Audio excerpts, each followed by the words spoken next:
Sou a professora Cristiana Mendes, professora de Direito Civil. E a nossa aula de hoje é justamente estudar o direito civil, especialmente a norma introdutória ao direito brasileiro, a lei de introdução, as normas introdutórias a esse sistema jurídico-legal, bem como a parte geral do direito privado. Nós vamos focar em questões objetivas, mas com explicação didática do seu conteúdo e da sua fundamentação jurídico-legal. Estamos no Tríade Online. Qualquer dúvida, posteriormente vocês terão os canais de acesso para que possam dirimir quaisquer dúvidas que tenham. Vamos lá, gente. Primeira questão.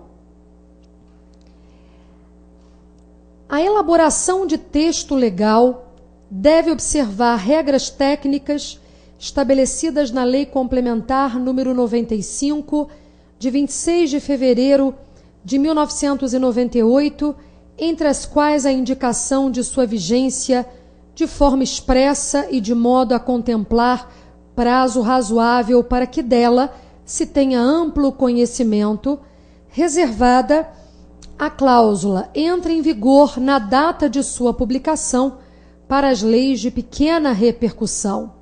Volte aqui, vamos lá. Antes de trabalharmos a resposta objetiva, essa é uma questão polêmica, por quê? Inicialmente, o Decreto-Lei 4.657 de 1942, titulado como Lei de Introdução às Normas do Direito Brasileiro, era chamado de Lei de Introdução ao Código Civil Brasileiro. Então, a priori, havia uma aplicabilidade especial ao direito civil brasileiro. Posteriormente, se reconheceu que essa lei, essa LIC, anteriormente titulada de LIC, teria aplicabilidade no que couber a todos os ramos do direito. Portanto, ela é interdisciplinar. E por conta disso, nós tivemos uma redação determinada pela Lei 12.376, de 30 de dezembro de 2010, que transformou a antiga LIC, Lei de Introdução ao Código Civil, em Lei de Introdução às Normas do Direito Brasileiro. Como são questões anteriores, algumas contemporâneas, mas, de um modo geral, anteriores a essa lei de 2010, onde se lê Lei de Introdução às Normas, ao Código Civil, nós vamos ler Lei introdutória às normas do direito brasileiro. E a gente vai observar que nessa primeira questão já se fala de uma lei complementar, que é a número 95, de 26 de fevereiro de 1998, que alterou vários dispositivos dessa lei de introdução às normas do direito brasileiro. Esse decreto-lei, que foi recepcionado pela nova ordem constitucional, estabelecia no artigo 1º, e abram no decreto Lei 4657 de 42, dizia no artigo 1º, salvo disposição contrária, a lei começa a vigorar em todo o país 45 dias depois de oficialmente publicada. Essa regra, que nós chamamos de norma que dispõe sobre a vacatio legis, é de aplicação subsidiária ou de aplicação supletiva. Toda norma hoje, que nós chamamos leis de pequena repercussão, tem como regra entrar em vigor no mesmo dia da publicação. Ela entra em vigor imediatamente à publicação, justamente por quê? Porque dentro dessa perspectiva ela não é de grande impactação social, jurídica ou econômica. Todavia, o artigo 1º, segundo a grande maioria da doutrina, ainda está em vigor. Portanto, quando o legislador não tiver fixado outro prazo, toda vez que se tratar de lei de grande repercussão, aí sim aplicar-se-á o artigo 1º, que traz uma vacatio legis de 45 dias depois da lei oficialmente publicada. Pois bem, a gente tem várias respostas aqui e poucos sustentam que o artigo 1º teria sido derrogado pelo artigo 8º da Lei Complementar 95 de 98. Mas hoje, de um modo geral, sustenta-se que o artigo 1º ainda está em vigor como uma norma residual, ou seja, ela é de ordem subsidiária, de ordem secundária, de ordem supletiva. Voltemos à tela, vamos verificar as respostas objetivas. Primeira resposta: contudo, nos estados estrangeiros, a obrigatoriedade da lei brasileira, quando admitida, se inicia sempre 90 dias depois de oficialmente publicada. Nós vamos ver que essa questão está equivocada, porque, na verdade, nos estados estrangeiros, a obrigatoriedade da lei brasileira, quando admitida, se inicia 3 meses depois de oficialmente publicada. Então, o que está errado, 90 dias, na verdade, 3 meses depois de oficialmente publicada.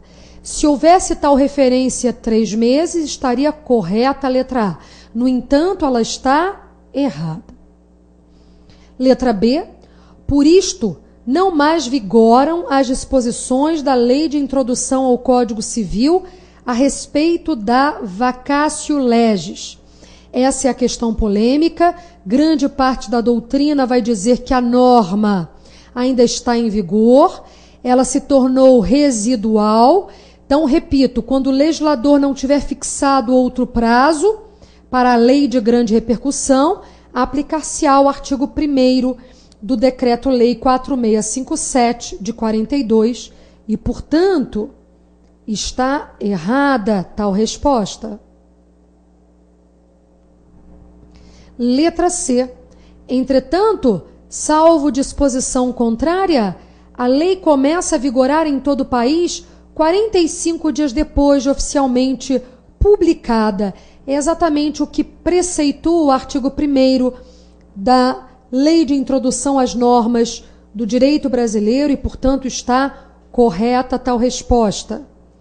Lembrando que a Lei Complementar 95 de 98 deve ser lida em conjunto com a Lei de Introdução às Normas do Direito Brasileiro e, portanto, há uma compatibilidade interdisciplinar, né? Essa disciplinariedade intermitente nos permite tanto observar o Decreto-Lei quanto a Lei Complementar 95 de 98. A antinomia seria aparente entre normas e não uma antinomia real, um conflito real entre normas. Vamos ver as demais questões. Letra D de dado. Logo, ao juiz caberá estabelecer o momento em que a lei entrará em vigor, caso não estabelecido prazo razoável da vacatio legis. Não cabe ao juiz, porque a lei traz de forma residual o prazo de 45 dias depois de oficialmente publicada e, consequentemente, a letra D está errada. Letra E. Por este motivo, são inconstitucionais as leis ordinárias que não estabelecem prazo de vacátio ou não determinem a entrada em vigor na data da sua publicação. E aí essa questão da inconstitucionalidade também não é objeto de previsão legal, embora, claro, uma lei possa ser de duvidosa compatibilidade com a Constituição de 88.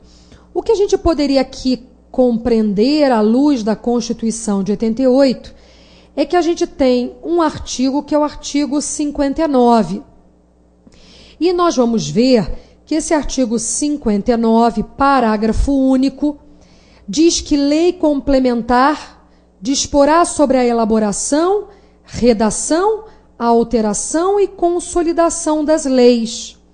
E aí a gente vai observar que a Lei Complementar 95 de 98 é que deu, né, toda a arregimentação jurídica para o parágrafo único do artigo 59 da Constituição de 88. Portanto, sempre vale a pena fazer uma menção desse parágrafo único da Constituição, que depois foi suprido, tal parágrafo, pela Lei Complementar 95 de 1998.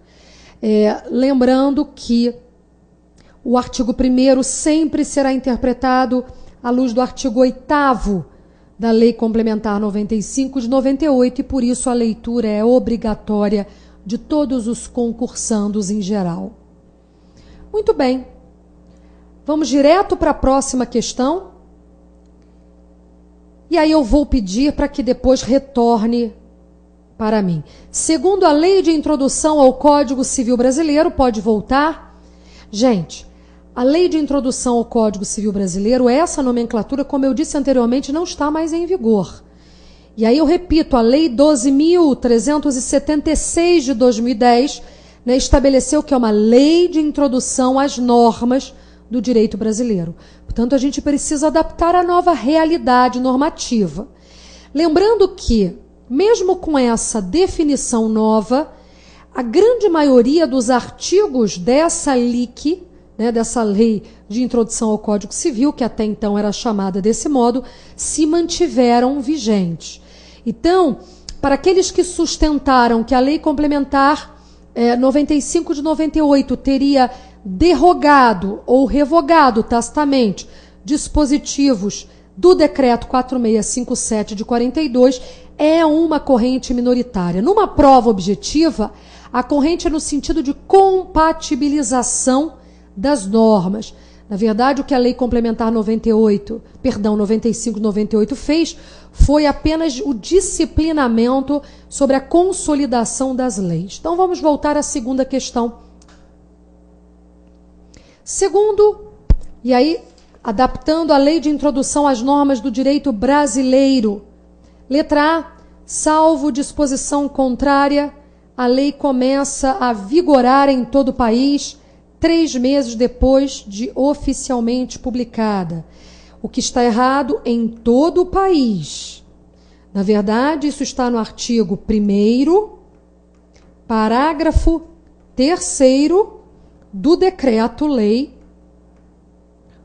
4.657 de 1942.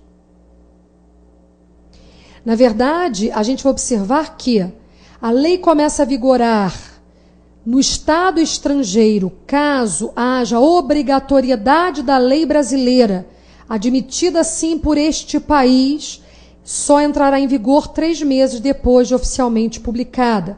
Isso quer dizer que durante esse período, a lei revogada no país estrangeiro continuará produzindo seus efeitos no período de 3 meses até a vigência da nova lei.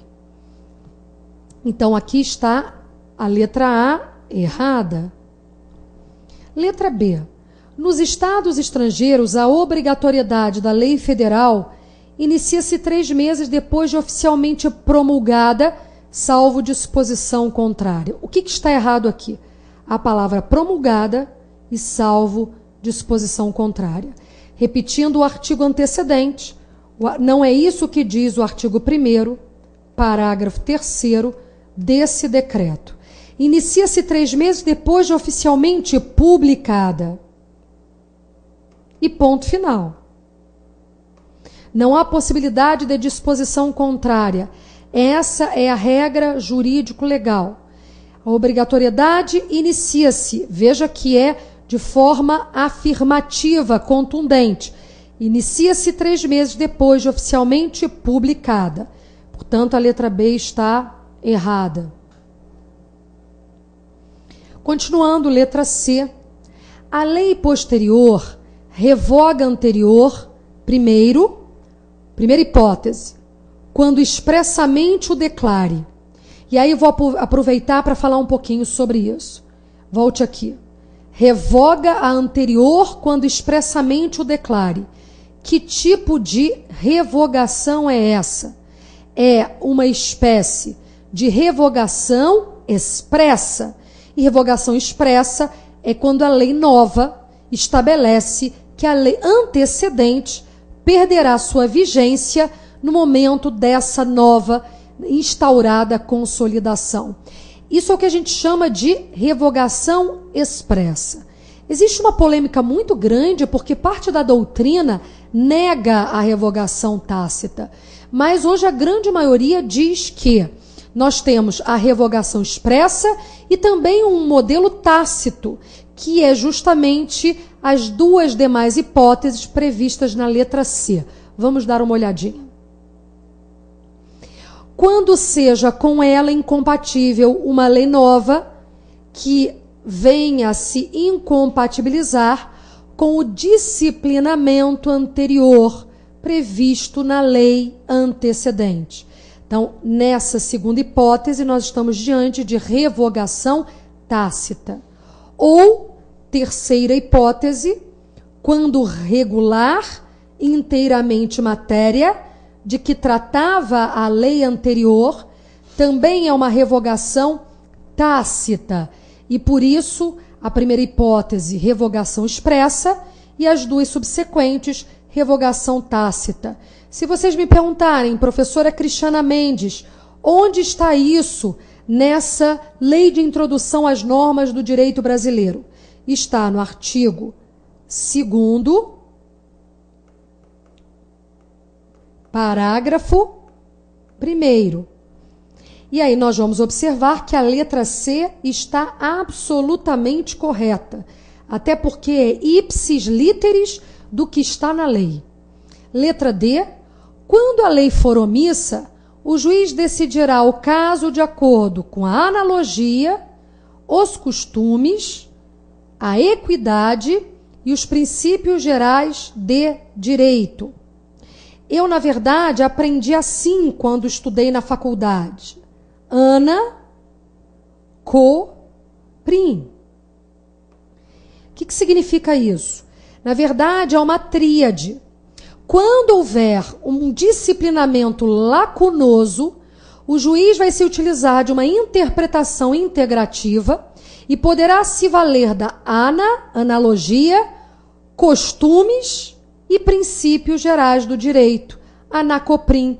E, na verdade, a equidade não integra essa técnica inicialmente disposta por lei. Isso está previsto no artigo 4º da lei. Então, anacoprim. Sempre lembrem que são 3 espécies de modelos de integração ao magistrado na sua atividade jurisdicional. Então, a letra D também está incorreta. Letra E. Salvo disposição em contrário, a lei revogada se restaura por ter a lei revogadora perdido a sua vigência. Volte aqui, vamos fazer uma breve pausa. Quando diz salvo disposição em contrário, a lei revogada, quer dizer, a lei anterior, se restaura ex nunc, a partir de então, por ter a lei revogadora perdido a vigência. Qual é o nome desse fenômeno? Repristinação. E aí, etimologicamente, repristinação significa, primeiro, o prefixo latino re, fazer de novo. E depois a gente tem o que a gente chama de pristinus, que é anterior, antigo. Fazer de novo, fazer valer o que era antigo. E a gente vai observar que no sistema brasileiro, a repristinação é uma exceção à regra. Em primeiro lugar, ela não ocorre automaticamente, né? É proibida a repristinação automática. Em segundo lugar, para que haja repristinação dessa norma já revogada, é preciso que a lei nova trate esse assunto de maneira inequívoca, de maneira expressa. Então, tem que ter previsão expressa em lei. Isso é muito importante porque, dentro dessa perspectiva, o que significa repristinação? Restabelecer, né? Isso é uma coisa importante. Restabelecer a vigência da lei revogada, da lei antiga, pela revogação da lei que tinha já a revogado. Isso que significa repristinação. Então, a gente vai ver que a letra E está errado também, porque a repristinação não é regra do ordenamento jurídico brasileiro, é uma exceção à regra, né? Então, a gente vai voltar à nossa tela e vamos colocar aqui que a letra E está errada. Lembrando que uma coisa importante é que atos administrativos normativos...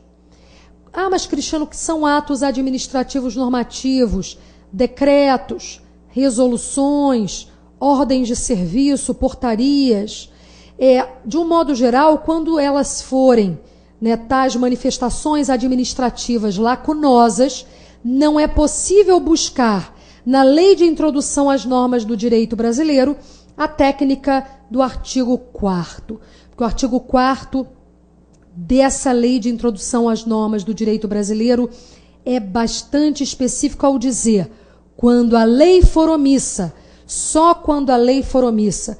Portanto, não podemos aplicar por analogia esse disciplinamento em matéria de direito administrativo. Isso me parece bastante interessante e bastante pertinente. Continuando aqui, próxima questão. Em nossa legislação pátria, letra A, se antes de entrar a lei em vigor ocorrer nova publicação de seu texto, destinada à correção, ainda que mantida a vacatio legis, o início de sua vigência ocorrerá no dia da nova publicação. Vale a pena observar o artigo 1º, parágrafo 3º, que diz: se antes de entrar a lei em vigor ocorrer nova publicação de seu texto destinada à correção, o prazo deste artigo e dos parágrafos anteriores começará a correr da nova publicação. Então, está equivocada a expressão ainda que mantida a vacatio legis. Errado. E aí a gente pode pegar o artigo 1º, parágrafo 3º da Lei de Introdução às Normas do Direito Brasileiro. Letra B. A lei posterior revoga a anterior quando expressamente o declare, quando seja com ela incompatível ou quando regule inteiramente a matéria de que tratava a lei anterior. Entretanto, caso estabeleça disposições gerais ou especiais a par das já existentes, não revoga nem modifica a lei anterior. Então, aqui a novidade do que a gente já viu anteriormente é isso aqui. Entretanto, caso estabeleça disposições gerais ou especiais a par das já existentes, não revoga nem modifica a lei anterior. E aqui a gente vai ensinar os critérios de antinomia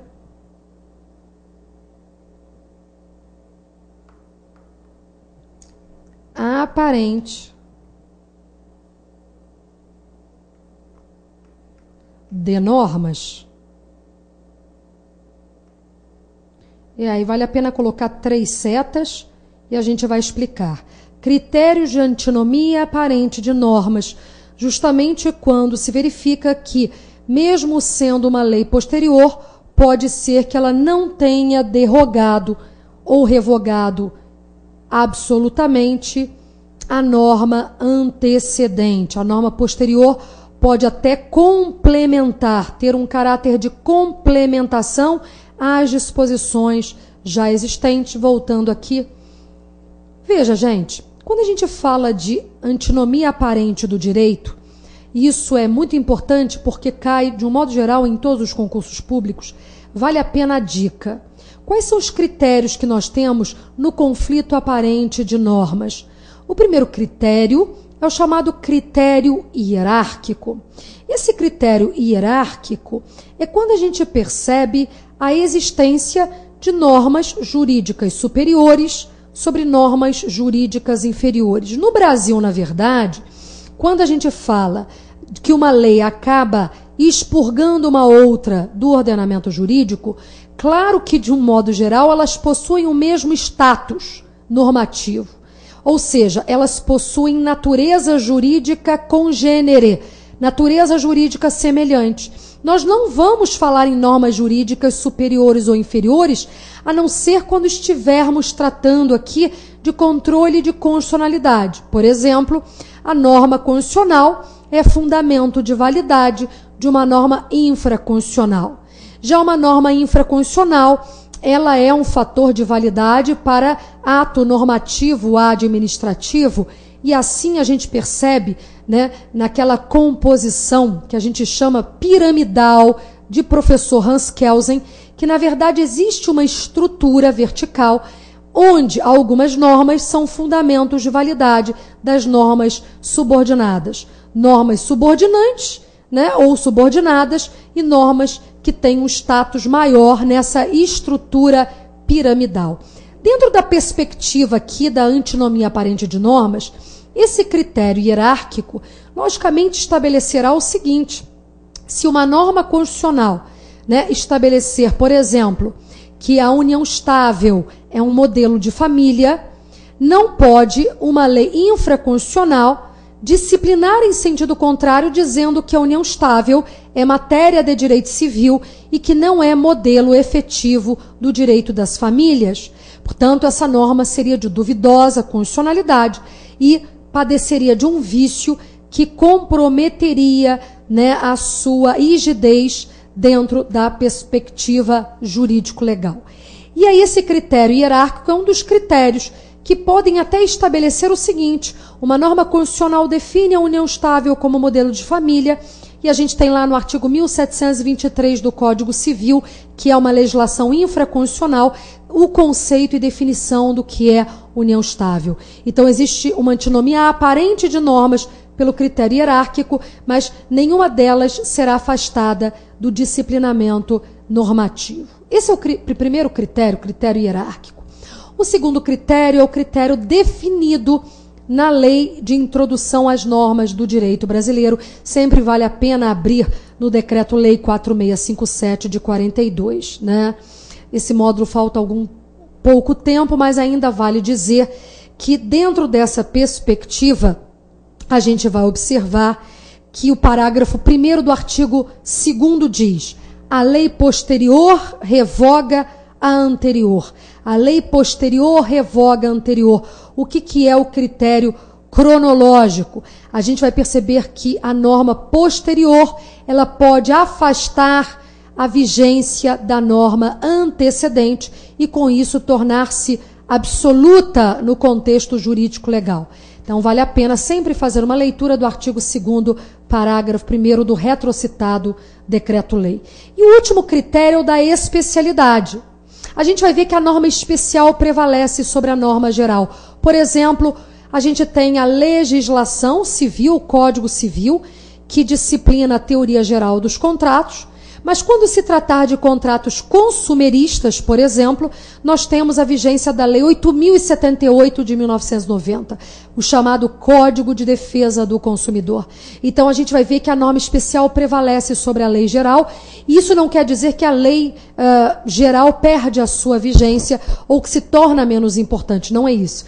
É que, num critério de especificidade, essa norma será aplicada ao caso específico. Quanto maior a especificidade do conflito, maior é a especificidade da lei. E aí vale a pena, né, ainda que seja uma prova objetiva, falar sobre um fenômeno que é bem, vamos dizer assim, bem introduzido no sistema brasileiro, muito bem aceito pela doutrina especializada, que é o chamado diálogo das fontes.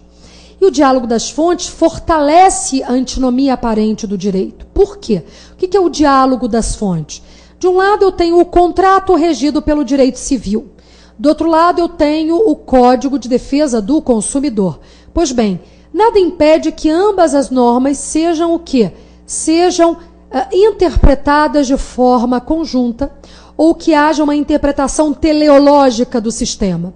Muitas vezes o diálogo das fontes nos indica assim: se a lei da parte geral for mais interessante, mais benéfica ao seu destinatário, por que não invocá-la? Se a norma consumerista for mais interessante, por que não invocá-la? Muitas das vezes se admite você buscar a norma mais benéfica ao seu interesse jurídico. Isso faz com que as normas se tornem mais dinâmicas nesse âmbito do direito. Não esqueçam desse fenômeno, que é o chamado fenômeno do diálogo das fontes, também chamado de sistema de complementariedade entre as normas. Isso é bem interessante, pode cair no concurso público, que hora se estuda.